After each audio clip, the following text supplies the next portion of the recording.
As Viagens de Gulliver, de Jonathan Swift.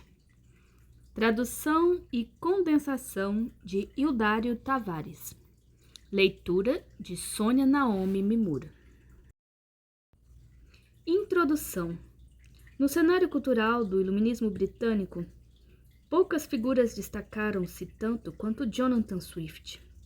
Não só pelo seu peso literário e pela sua cultura, mas também pelas peculiaridades de seu caráter, sobre o qual existe um sem conto de anedotas e lendas. Sua figura é extremamente controvertida e as opiniões dos autores vão a tais extremos de lhe atribuir até uma fixação anal, através da análise em especial do livro que ora traduzimos.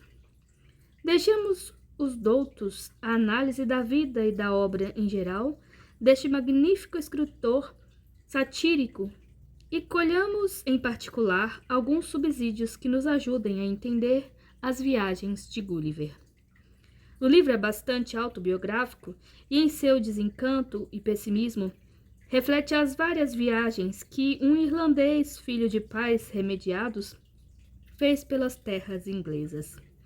Swift deve muito de sua amargura à má recompensa que o mundo lhe deu por seu talento e zelo pela religião. Pertencendo primeiro ao partido dos Whigs, serviu-o fielmente e ficou muitos anos a esperar uma promoção eclesiástica, que só lhe veio quando passou para os Tories, mesmo assim incontestada e intranquila. Chegou a ser deão da Catedral de São Patrício após uma veemente carta ao líder Tory, Robert Harley, onde dizia que só ficaria na Inglaterra se tivesse um cargo melhor. Harley havia muito podia ter-lhe conseguido um bispado. Contudo, após ainda algum transtorno, fê-lo apenas deão. Este é um exemplo de uma das frustrações que, em se acumulando, desenvolveram a profunda amargura que ressalta das páginas das viagens, toda vez que o autor descreve uma corte e suas intrigas. Os projetistas de Balnibardi são ainda mais loucos quando pretendem preencher cargos públicos por mérito. Pessoas virtuosas e honestas são as que mais atrapalham os negócios públicos. Já em Lilliput, onde o autor aparenta inocência para melhor atingir a ironia, os cargos públicos são conseguidos por danças na corda bamba, rastejando e pulando. Discute-se Swift teria sido realmente um homem amargo, mas nada melhor do que seu epitáfio para mostrar como o mundo havia ferido seu temperamento sensível e o cobrira de amargor. O epitáfio foi por ele cunhado em latim, bem ao gosto neoclássico. Ubi saeva indignatio, ulterius collacerare necit.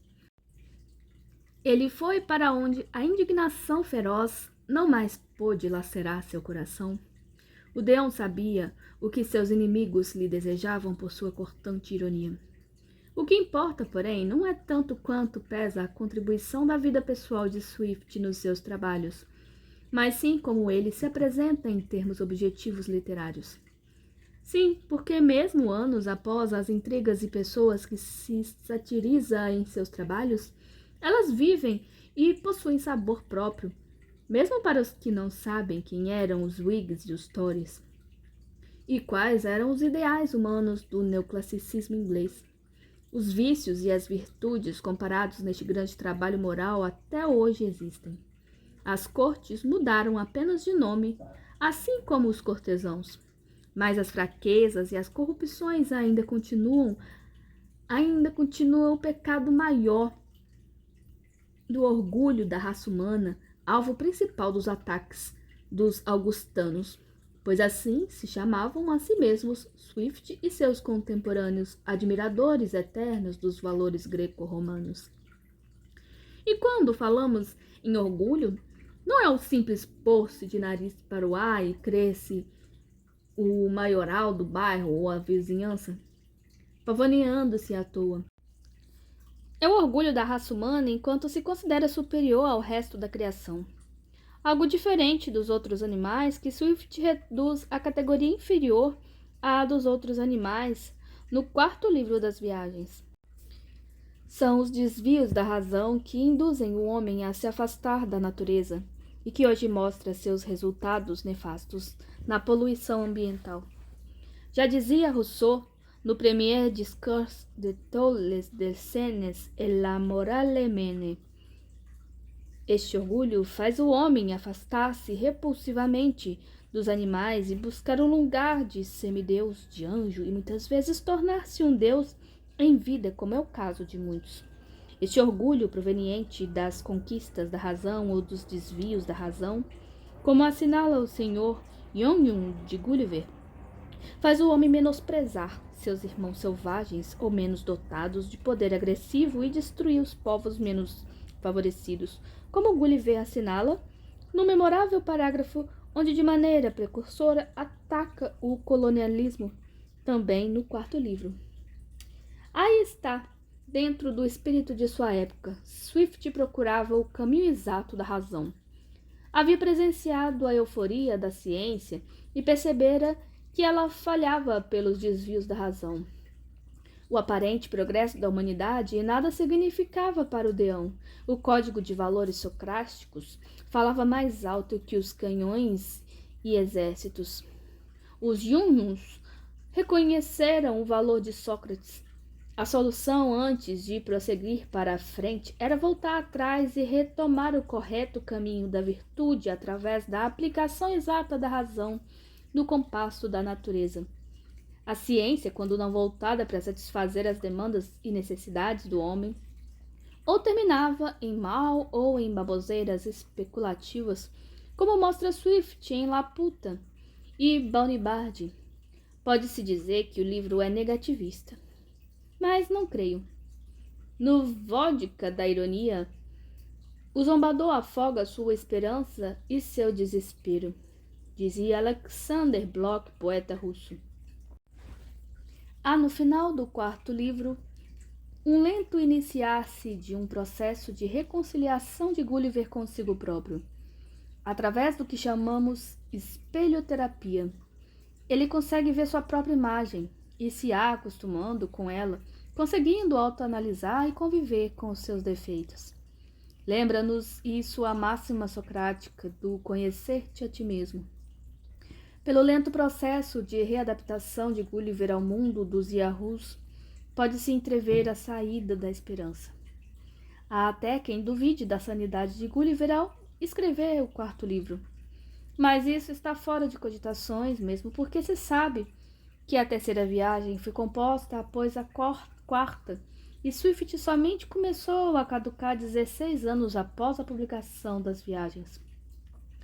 Portanto, queremos ver no livro muito mais uma lição pessimista do estado da humanidade, como era ao tempo de Swift, com retornos otimistas ao passado, como, por exemplo, em Glubdublig, e obviamente em Roma, com Brutus como herói e Júlio César como vilão, e vagas esperanças no futuro. O quarto livro, tido por muitos como maligno, nojento e obsceno, é uma chicotada no orgulho e na vaidade humanos. Resta-nos expor em breves palavras nosso critério para a tradução e condensação de tão importante obra. Ao invés de condensar os fatos e resumi-los em nossa linguagem estrito sensu, tentamos preservar o maravilhoso torneado de frase de Swift, de onde estilisticamente vem sua ironia. Explica-se. Condensamos dentro dos parágrafos, removendo o que não fosse fundamental para o fechamento concreto e simbólico da ideia. Segundo, condensamos a frase, retirando-lhe os excessos de informações que apenas se destinam a dar verossimilhança ao texto. Raras foram as vezes em que omitimos todo um parágrafo ou toda uma frase. A principal tônica estilística da ironia swiftiana é seu distanciamento e frieza, uma frase refinada em que a ironia surge em sua conclusão. Porém, também faz uso da hipérbole com bastante frequência. Nessas últimas frases, é que podemos efetuar os cortes e diminuir um pouco a intensidade da ironia, sem, contudo, prejudicá-la. Dessa forma, conseguimos diminuir sensivelmente a extensão do texto e preservar o sabor original da ironia swiftiana, que não queria ser simples, banter e ter o sabor da ralé, mas sim ser a prosa de um legítimo augustano.